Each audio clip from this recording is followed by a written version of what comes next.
Welcome back, everyone. I am absolutely thrilled to have you here for today's explainer.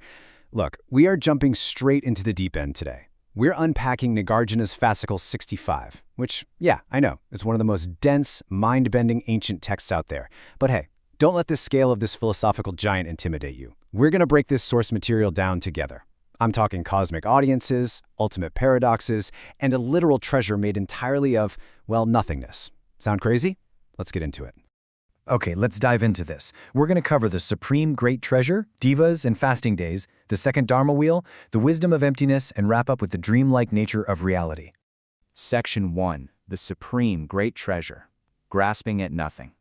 So right off the bat, the text drops its central concept on us, and it completely flips our normal idea of a treasure completely upside down. The foundational term here is prajna paramita. You'll often hear this translated as the perfection of wisdom. But here's the catch. The text doesn't describe this as, a shiny jewel you lock away in a safe. Instead, it's a state of unpolluted ultimate reality. But, and this is the wild part, it functions exactly like a wish-fulfilling jewel. It is this great treasure that holds immense, literally life-altering power. To really grasp the sheer scale of this power, listen to how the Buddha explicitly describes it. He says, this Prajnaparamita can pull beings from hell, the animal realm, hungry ghosts, and poverty among humans. Just wow, right? Think about the magnitude of that statement. We're not just talking about some abstract, lofty, philosophical thought experiment here. The text is presenting this wisdom as the ultimate rescue mechanism for absolutely all beings across every single realm of suffering. And the author sets up this really brilliant contrast for us. Think about worldly treasures for a second, like gold, money, or even a literal magic jewel. What happens when you get them? Well, the text points out that they inevitably make people arrogant. You start looking down on others, and even worse, you become absolutely terrified of losing what you have. It just breeds anxiety, right? But the Prajnaparamita, because this treasure is fundamentally ungraspable, because it's empty, well, you literally can't lose it. It doesn't cause any fear. It's completely unpollutable by worldly attachments or bad intentions. Instead of tying you down, it permanently frees you. Moving right along to Section 2. Devas and Fasting Days. Celestial VIPs. Okay, the mythological setup here is just fascinating. The text details exactly who is showing up to hear this profound wisdom, and we're talking about massive, glowing, celestial beings called devas. And apparently they operate on a super strict lunar schedule. On 6 very specific fasting days of the month, that's the 8th, 14th, 15th, 23rd, 29th, and 30th, these devas descend from the heavens. And the text actually notes that when these powerful VIPs arrive to listen, all the lesser malicious spirits and demons just scatter and hide. But here is a genuinely surprising twist from the source text. Why in the world do these magnificent devas have to travel all the way down to the human realm, a place called Jambudvipa, just to hear this? Well, it turns out the heavens are actually a terrible place to get any studying done. The devas are way too distracted by heavenly bliss and deep trances. So why is the human realm superior? Because humans actually have the unique ability to cut off carnal desire. We possess strong memory and mindfulness, and we can put in diligent, courageous effort. So yeah, according to the text, human focus is actually the ultimate learning tool. Take that, heavenly realms.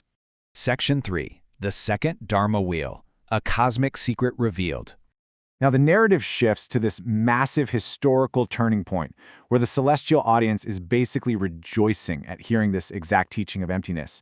And we really need to appreciate the sheer, unfathomable scale of awakening happening here. The text compares the first turning of the Dharma wheel to the second turning, which is the Prajnaparamita.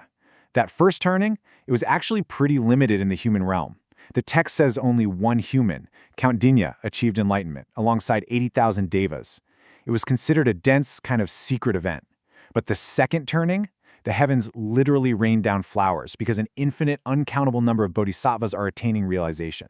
The scope is just mind-blowing. But hold on, because here comes the ultimate paradox. The Buddha takes all this cosmic cheering and celebrating and immediately grounds it with absolute truth. Despite the devas cheering about this massive turning of the wheel, the Buddha drops this: there is no turning and no returning. Wait, what? Why? Because he explains reality is completely empty of both having and not having dharmas or phenomena. Nothing is actually being turned because fundamentally there is no fixed thing out there to turn. Which leads us straight into Section 4, the wisdom of emptiness, the endless list. All right, Buckle up, because the text is about to take us on a rapid philosophical descent straight into the core of emptiness. In the source material, there's a disciple named Subhuti, and he just starts rattling off this seemingly endless list of what he calls paramitas. He goes, there's the no-border paramita, the unmoving paramita, the no-name paramita, the no-going paramita, the no-making paramita. I mean, the list goes on and on. What he's actually doing here is taking every single concept, every possible phenomenon, and realizing that because it completely lacks a fixed, independent self-nature, because it's empty, it achieves perfection. And the Buddha responds to Subhuti with this analogy that is just so incredibly brilliant. He says, like empty space has no border, the prajnaparamita has no border. This right here takes that incredibly abstract concept of emptiness and makes it so accessible for us. Think about it. You literally cannot find the edge of empty space, right? It's impossible. Well, in that exact same way, you cannot find the boundaries, the edges, or the fixed identity of true wisdom. It's boundless. Finally, we arrive at Section 5, Dreamlike Nature of Reality. Subhuti's Litany. This part is genuinely the dramatic climax of the explainer. It's this rapid-fire, almost hypnotic call-and-response dialogue between Subhuti and the Buddha. Subhuti declares the dream paramita, and the Buddha explains, well, because dreams are entirely ungraspable. Subhuti says echo paramita, and the Buddha replies, because ultimately there is no inherent hearer. Shadow paramita, because there's no true mirror surface. Mirage paramita, because there is no actual flowing water in a mirage.